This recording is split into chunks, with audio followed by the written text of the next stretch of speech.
variant. Remember the leapfrog and you should do well. Let's look at it in a woodland environment. Picture all those black dots as trees.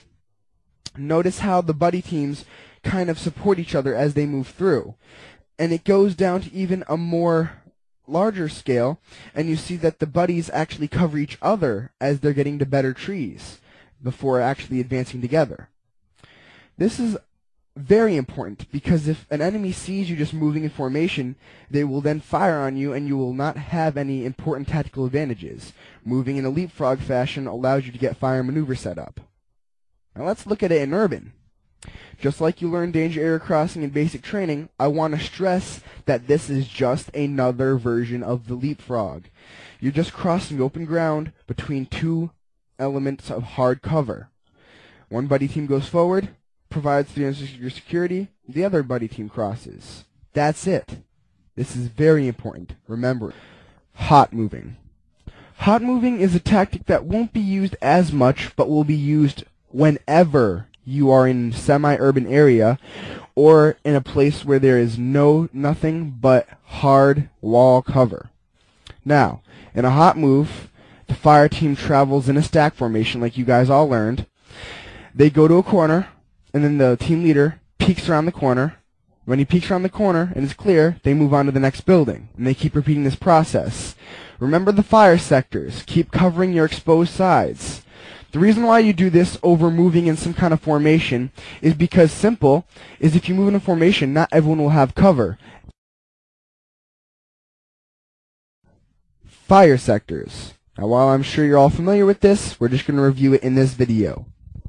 Take a look at this picture. The left section shows what a hot move looks like when you're moving. Leader looking forward, second man looking front right, third looking front left, and rear scanning the entire area. On the right you see stationary, everyone covering the exposed side. The vertical element. The vertical element can be as pronounced as being in an urban environment with rooftops, or it can be even as simple as this. This is a model of the pavilion that the Bethany field has, and we have encountered it when we played there. You'd normally be hot moving in this area because you cannot do a formation out in the open. When you're hot moving, make sure that you have some guys observing the vertical element. And it's imperative that they keep watching that vertical element and scanning the entire area, because if an enemy pops out, he can easily start shooting. And it's these rear guards' job to make sure that they can return fire and put enough fire on the enemy so that way everyone can take cover and approach it tactically. In conclusion, let's take a look at your individual constitution. Remember to stick to cover, keep that fire up on that enemy, communicate with your teammates, maintain that friendship and that bond with your teammates, follow your orders, and you will do fine. Remember to stick with your buddy team. They can tell if you get hit, and they can tell you to call your hit. You may not notice, and that will save you a lot of battlefield trouble. Also, if you intentionally don't call your hits, he can also report you, which is better. Now, with the team tactics, you want to be sure to always fit in the fire team. When you're in a fire team, you're always going to be either moving in the wedge formation, the leapfrog, or in a hot move. If you're in a woodland area with lots of cover, you're going to use the wedge formation. If you have to cross open areas or in an urban terrain where you need to get from one cover to another with open ground in between, you will use the leapfrog. If you need to get around buildings or big obstacles, you will hot move around them. Leaders, pay attention to this next sentence. You should never simply walk to an obstacle, to an objective, to anything. You need to always use these tactics. Now, it's pretty straightforward. Depending on the terrain and the situation, you use one of the three types of movements. But still, it might be better if you as the leader call it out to your soldiers. Be on the lookout for my next video, Fire Team Leader Training.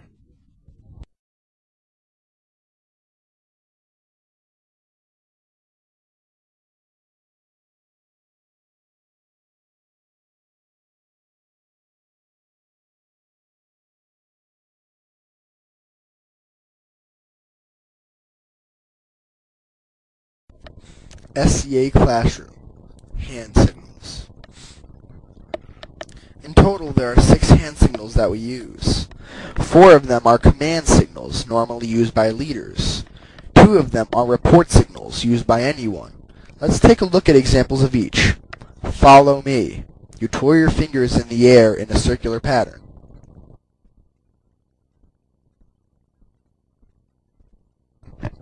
Hold position. You ball your fist and hold it steady in the air. This command means stay where you are. Do not follow the leader anymore until he commands otherwise.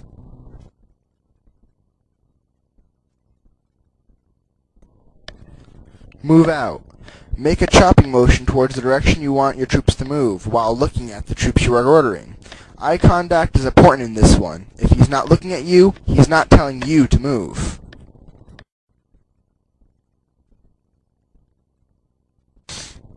Take cover. Extend your palm face down and make a pushing motion toward the ground.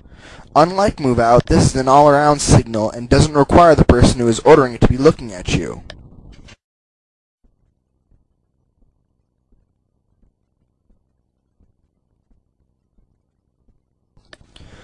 Enemy spotted. Look at the person you are signaling to. Point to your eyes, then indicate how many you see by holding up your fingers, then point in their general direction.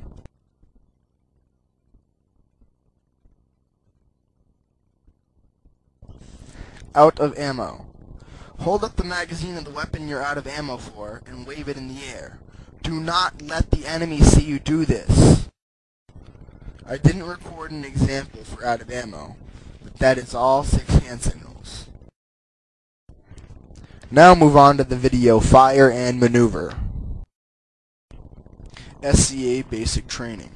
Fire and Maneuver. Fire and maneuver combines suppressive fire and flanking to overwhelm the enemy force. It is done by splitting your team in half and having one team suppress while the other flanks. In this tactic, speed and coordination are very important. The flankers need to move as fast as possible and the suppressors need to keep the enemy distracted. As the flanking team moves into position, the suppressors should try to push forward the enemy as long as they are safe while doing so. You can't just sit there and trade shots. You need to make it a struggle for the enemy.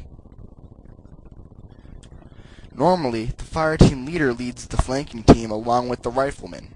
If a squad is executing a fire maneuver, one fire team flanks while the second fire team suppresses. Here's what fire maneuver looks like when mapped on paper.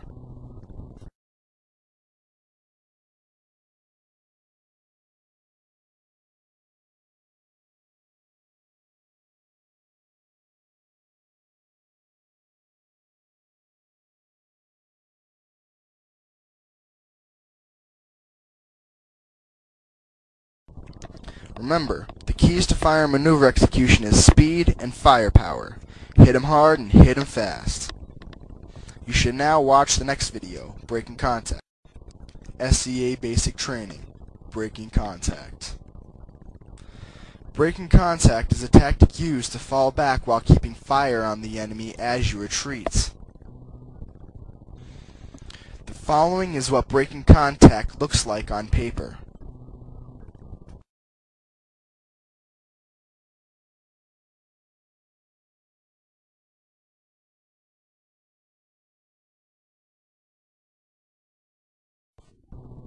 As you can see, the team falls back one at a time, while the others keep firing at the enemy.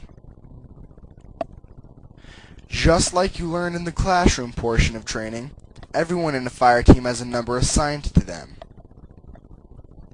The fire team leader, number 1, falls back first and states 1 moving. After the fire team leader gets into position, he will task by name, calling your number out when he wants you to move. He will usually go down the list of numbers in order, first ordering number 2, the automatic rifleman, to fall back after him. Once number 2 gets into position, the fire team leader will call out for 3 to move, and once again after 3 is in position, he will call out for 4 to move. Once everyone has fallen back or are in position, the fire team leader may choose to fall back further, restarting the cycle by falling back and saying 1 moving. We will now show you a virtual simulation of breaking contact. In this simulation, you are looking through the eyes of number 2. In the following simulation, imagine that the players are looking forward when covering one another. The simulation messes it up unless they have a target to look at. 1 moving!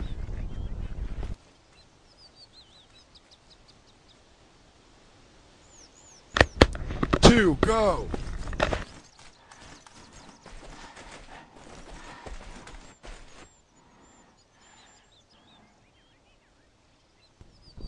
3 go!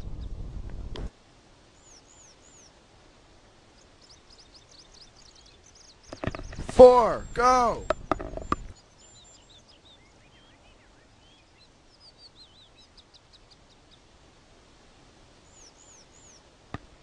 1 moving!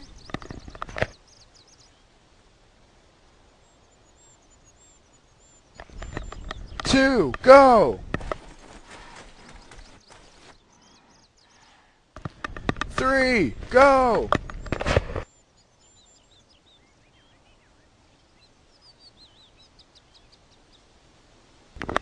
4 go!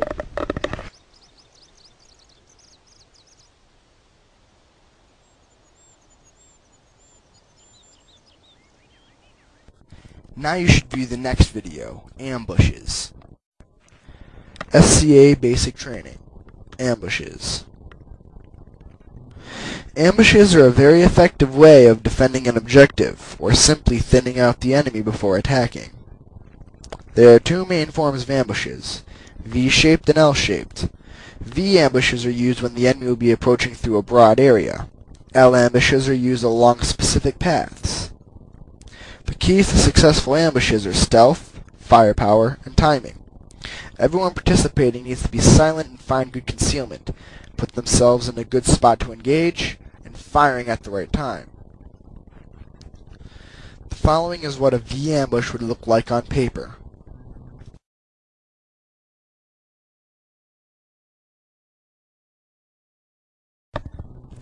The ambush should be spread out large enough so that way enemies approaching through a broad section of woods have a better chance of falling into the ambush.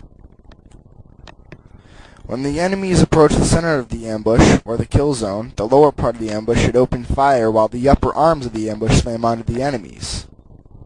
Now let's look at the L-shaped ambush.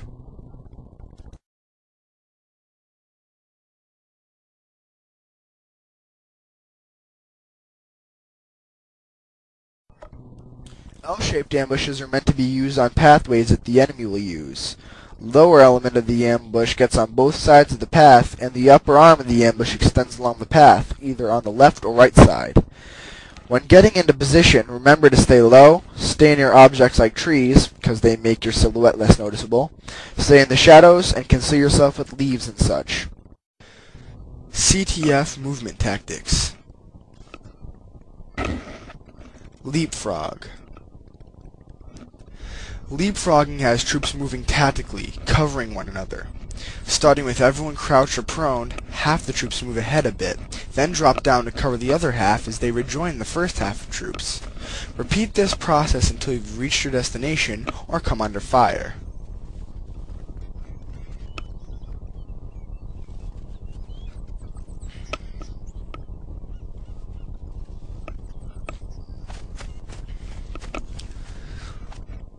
Fire and maneuver.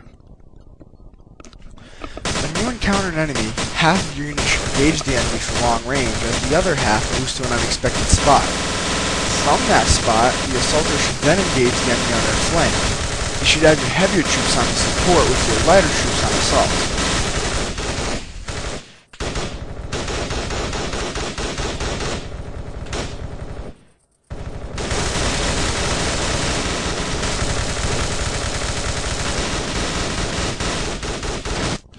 Ambush. After troops have found cover, wait for the enemy to approach. You want the enemy to be at a 90-degree angle to both tips of your unit, locking the enemy into the ambush. If you let the enemy pass a 90-degree angle, you effectively slam the gate on them, dealing much more damage. Any less than a 90-degree angle, and the enemy is a little too far out.